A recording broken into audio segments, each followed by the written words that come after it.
et bienvenue dans les vidéos 5 questions à une sage-femme AAD. Et aujourd'hui, je vous propose d'aller en Isère rencontrer Joanne. Bonjour, moi du coup comme l'a dit Floriane, du coup je suis Joanne. Je travaille plus précisément aux alentours de Grenoble, enfin voilà, à 1 heure aux alentours de Grenoble, donc un peu Isère, un peu Savoie. Et puis je suis dans un cabinet où on est 3 sages-femmes à pratiquer l'accouchement à domicile, et on a aussi une collègue qui fait plateau technique qui est avec nous dans le cabinet. Moi, c'est un mélange entre quelque chose de profondément ancré en moi, je pense, et en même temps un peu le destin qui a mis ce chemin-là sur ma route dès la sortie de mon école. En fait, pendant mes années d'études, donc moi j'ai fait mes études en Belgique, nos professeurs nous ont souvent parlé de l'accouchement à domicile, enfin de temps en temps. On a des professeurs qui pratiquaient l'accouchement à domicile, également en maison de naissance, qui elles-mêmes avaient accouché aussi à la maison. Elles nous ont montré beaucoup de films, le premier cri entre leurs mains, etc. Donc c'est vrai que ça nous a tout un peu ouvert tous les champs possibles de la profession de sage-femme. On a visité des maisons de naissance, enfin voilà. Et ça m'a toujours profondément appelée, convaincue dès le début que moi, c'était plutôt ça ma place. J'arrivais pas du tout à trouver ma place en hospitalier. Et en même temps, toujours ces petites voix qu'on entend autour de nous, comme quoi c'est pas trop possible de se lancer directement qu'on est diplômé, etc. Donc, j'avais essayé de mettre ça de côté, mais c'est pas vraiment évident de mettre ça de côté. Et puis, en fait, je suis diplômée depuis juin. Et en juillet, je suis tombée sur une annonce où c'était Gisèle et Cécile qui cherchaient, donc mes 2 collègues, qui cherchaient une troisième sage-femme. Et donc, je les ai appelées. Le courant est passé tout de suite, tout de suite. Elles m'ont rassurée comme quoi c'était vraiment possible de le faire, qu'elles étaient prêtes à me compagnonner et avec plaisir. Et donc voilà, en fait, mon rêve est devenu réalité beaucoup plus vite que ce que je pensais. Et donc voilà, depuis septembre, je suis dans le chemin de l'AAD, en tout cas, aux côtés de Gisèle et Cécile. Euh, je crois qu'il y a énormément de choses qui me plaisent. Cette liberté qu'ont les couples qu'on accompagne, cette liberté aussi que nous, on peut prendre de vraiment adapter le suivi au couple, à la famille qui se présente à nous, d'avoir une prise en charge qui est vraiment dans la globalité. C'est pas seulement une grossesse qu'on accompagne, pas seulement une maman enceinte, mais vraiment une femme, un couple, une famille, des frères et sœurs, un nouveau bébé qui va arriver. Toute cette globalité, moi, je trouve ça formidable. Je restais un peu sur ma faim avant de pas, enfin, si je puis dire ça, mais de pas connaître parfois l'avant-grossesse, la grossesse, de juste arriver à un moment T. C'était un peu frustrant pour moi. Et là, de voir toute cette palette de moments de la vie d'une famille, c'est juste incroyable. Et de pouvoir les accompagner aussi parfois, voilà, après, quand il y a un deuxième qui arrive, ou voilà, quand elles arrivent pour parler plutôt contraception, avant de commencer ou après les bébés. Euh, et aussi, je crois, ce lien avec les collègues, avec les sages-femmes qui pratiquent aussi l'accouchement à domicile, où il y a un réel soutien, un réel compagnonnage. Il y a jamais de... Enfin, c'est toujours dans la bienveillance. Il n'y a pas de questions bêtes, il n'y a pas de doutes bêtes, il y a toujours matière à réfléchir. Et ouais, je crois que... Et aussi de découvrir des gens qui viennent de milieux complètement différents les uns les autres.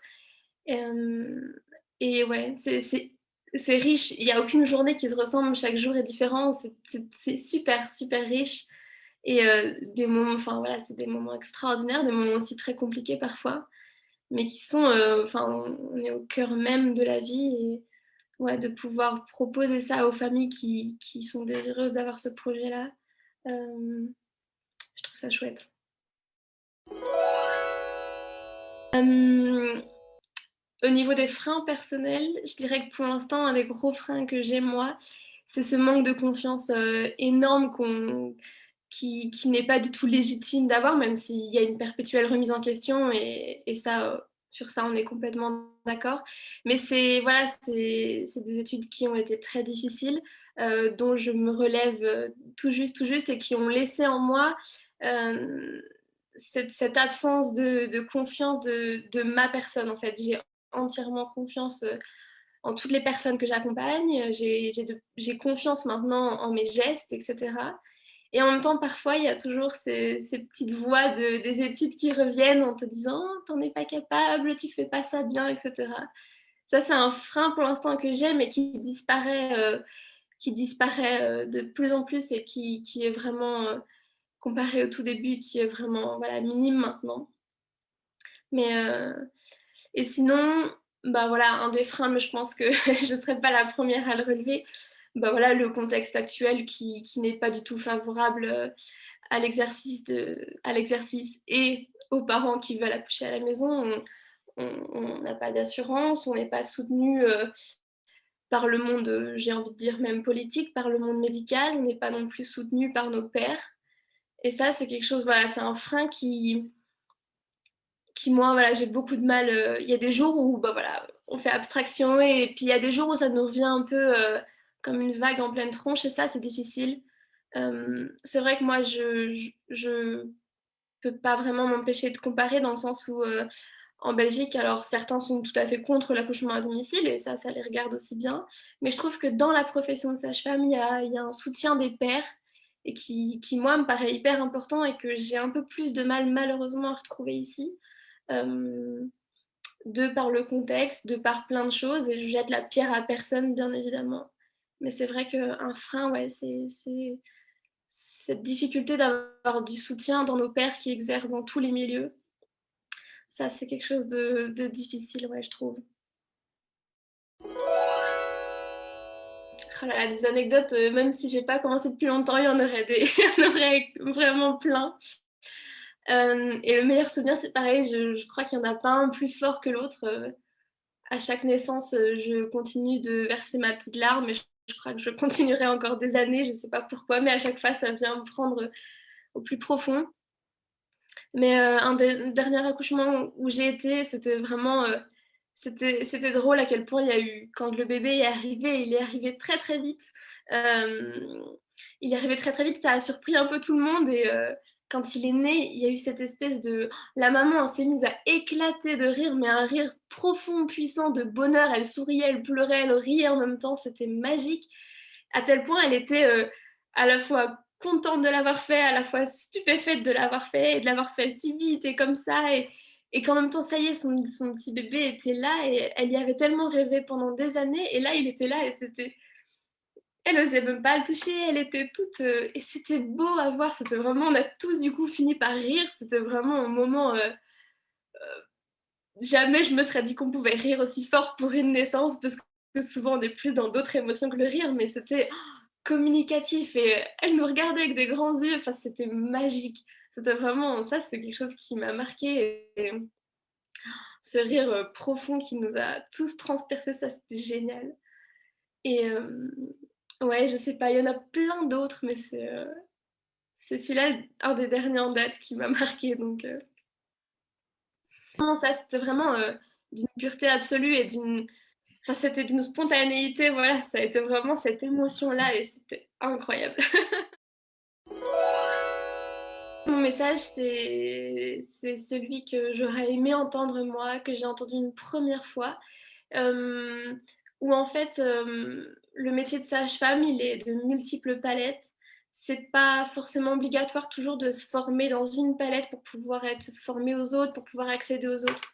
Je pense qu'il faut aller vers là où nous, on se sent d'aller en premier, vers là où en fait, c'est la même chose que je dirais que quand je dis aux couples qui sont hésitants, qui se posent des questions. Où est-ce que toi, tu trouves ta sécurité en tant que femme pour mettre ton bébé au monde, en tant que père pour accompagner ta femme et toi, en tant que sage-femme, où est-ce que tu trouves ta sécurité pour accompagner ses parents dans toute la merveilleuse personne que tu es où est ta sécurité à toi et si cette sécurité à toi, tu la trouves à la maison, et ben vas-y en fait. Il n'y a pas besoin forcément de la trouver là où on entend, où les autres veulent te mener, c'est vraiment quelque chose de personnel. Et je crois aussi un autre message, c'est pas hésiter à frapper aux portes, à aller rencontrer les sages-femmes qui font de l'AD. On est toutes super contentes de rencontrer des jeunes étudiantes ou des jeunes diplômés ou même des sages-femmes qui ont de la bouteille et on est vraiment tout le temps contente d'ouvrir notre porte et de ne pas hésiter à demander à être compagnonnée. Ça, c'est quelque chose qui, selon moi, est aussi un peu indispensable. De pas hésiter à aller demander. Et on est toutes, je pense, ou beaucoup d'entre nous sommes prêtes à compagnonner des sages-femmes sur plus ou moins long terme et que tu te lanceras quand tu seras prête. Et ouais, je pense qu'il faut aller taper aux portes, aller rencontrer les sages-femmes. Personne ne mange personne et au contraire, on est... Enfin, voilà, il faut y aller, il faut découvrir. Voilà.